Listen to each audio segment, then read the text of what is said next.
Boa tarde, sejam bem-vindos à nossa turma virtual e vamos dar continuidade ao nosso assunto. Na aula anterior, nós estudamos sobre reprodução e nós vimos reproduções de insetos, reprodução de minhoca, vimos a reprodução de gimnospermas e hoje nós vamos falar sobre reproduções sexuadas de outros seres, de outras classes que ainda não foram estudadas.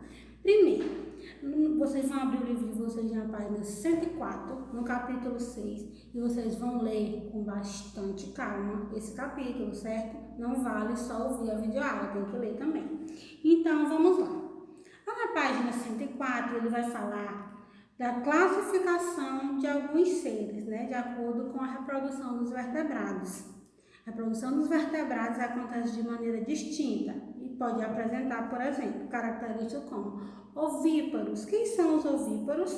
São aqueles em que põem ovos, as aves, por exemplo, né? Então, há essa reprodução aí, né? A reprodução ovípara são daquelas que põem ovos.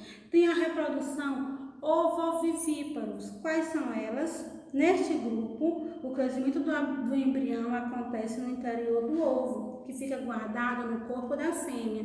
Tem alguns tubarões que se reproduzem dessa forma. Ao invés de colocar o ovo para fora do corpo, como acontece com as aves, o ovo fica lá dentro do corpo do tubarão mesmo, certo? E tem os vivíparos, que é o caso dos seres humanos, de alguns mamíferos, dos mamíferos que fazem o quê? Que reproduzem dentro de uma bolsa, tem a fecundação, o desenvolvimento embrionário, e aí dessa bolsa o bebê começa a ter suas atividades fora do corpo da mãe. Essa bolsa tem todas as condições necessárias para a sobrevivência desse embrião e ele depende inteiramente da mãe, o que é diferente da ave, o que é diferente dos peixes.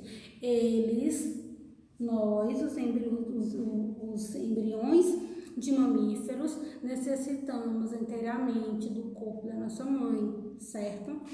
Na bolsa não tem todos os nutrientes, como tem no caso do ovo. Tudo que o pintinho precisa estar lá dentro do ovo. Tudo que a ave precisa estar lá dentro do ovo.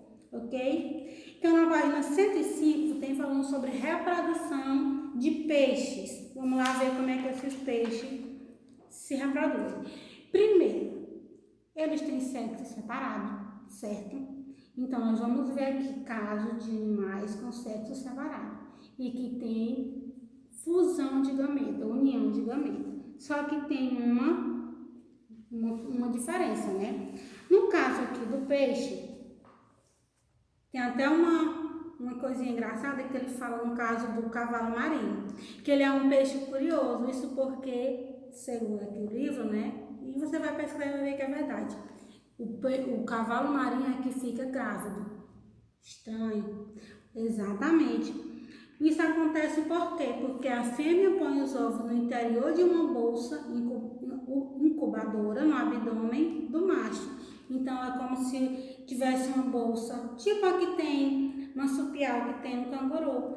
Então, ao invés de ser a fêmea que guarda o filhote, no caso dos cavalos marinhos, é ele que guarda. Então, como a gente falou, alguns peixes eles se reproduzem de forma ovivíparas e vivíparas, só que caso não é com um ovo com toda aquela cascazinha branca, como é no caso das aves, certo? Eles se reproduzem sempre, mas de forma ovivípara, que é quando o ovo fica no interior da fêmea. Então, aqui na página 106 tem algumas características do ovo, né?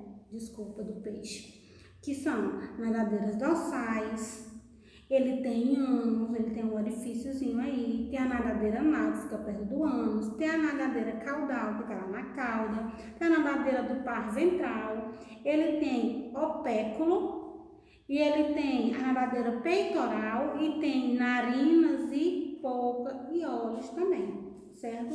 Não se esqueça de prestar atenção no desenvolvimento e nas características do peixe.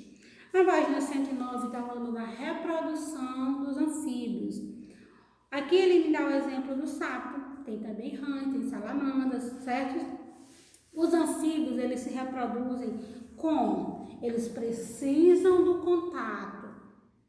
O macho e a fêmea precisam entrar em contato, como vocês vão ver bem aqui na imagem, na figura 1, da página 109. Então, eles vão fazer o que? Eles vão eliminar os gametas na água. Então, tanto a fêmea como o macho.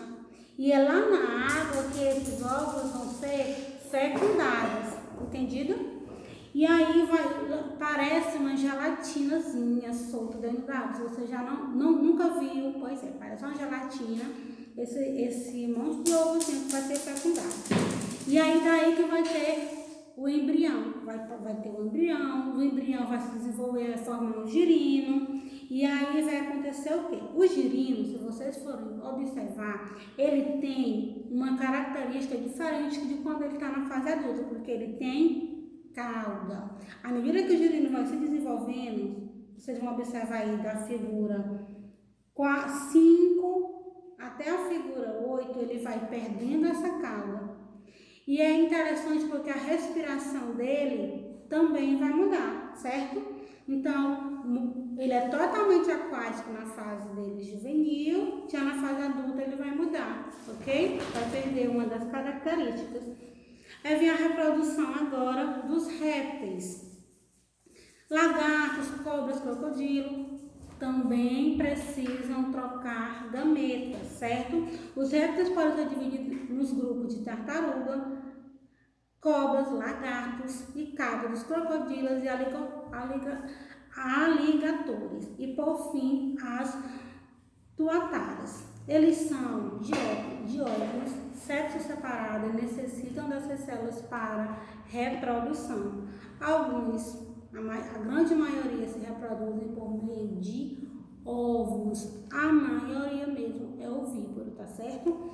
E no caso aí, falando de ovíparo, a gente não pode deixar de falar das mais conhecidas, que é as aves.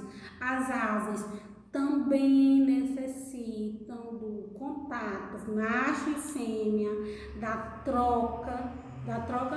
fusão de gametas, para que haja reprodução. Só que, como eu falei anteriormente, uma grande diferença é que o ovo da ave, ele tem tudo que o filhote vai precisar até o final. A casca do ovo, se vocês forem ver, esse ovo que a gente come em casa, ela é rígida, ela é dura, isso porque ela está cheia de cálcio.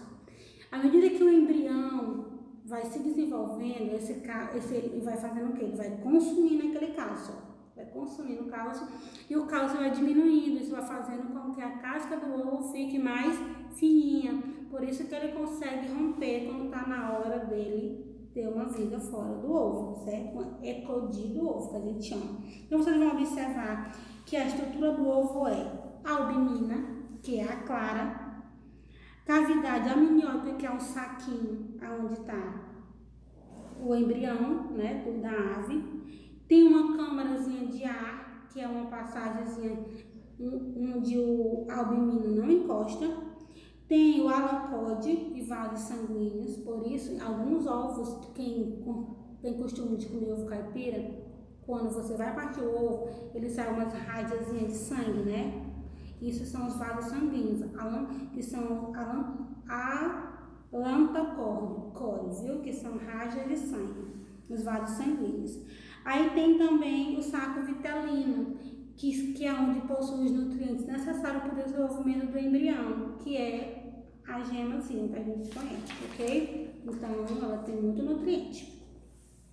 E por último, a reprodução dos mamíferos, né? Daqueles que se alimentam na sua fase adulta, na sua fase fora do corpo da mãe, de leite. Observe o seguinte, os mamíferos, eles têm necessidade, precisam, se não tiver, não vai ter reprodução. É claro que hoje tem vários mecanismos que fazem com que haja reprodução do mamífero sem o contato físico. Para a reprodução de mamífero também tem contato físico, certo?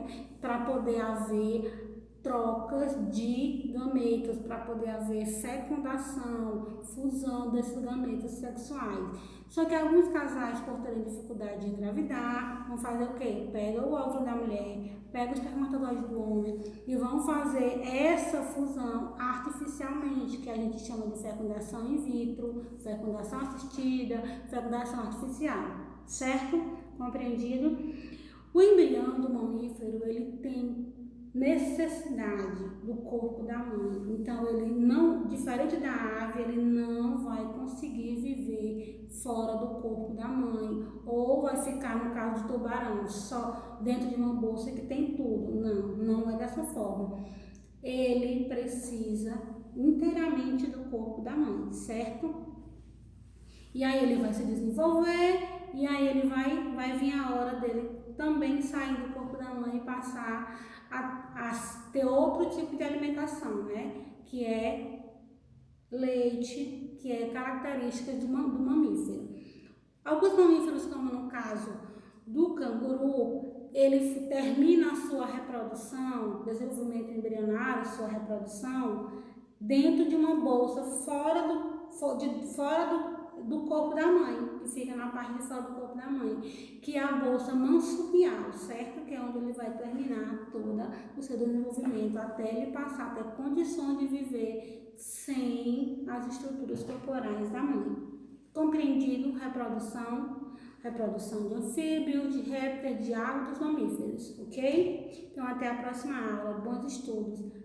Façam todas as atividades, leiam o capítulo com atenção e a gente se encontra na próxima aula. Muito obrigada.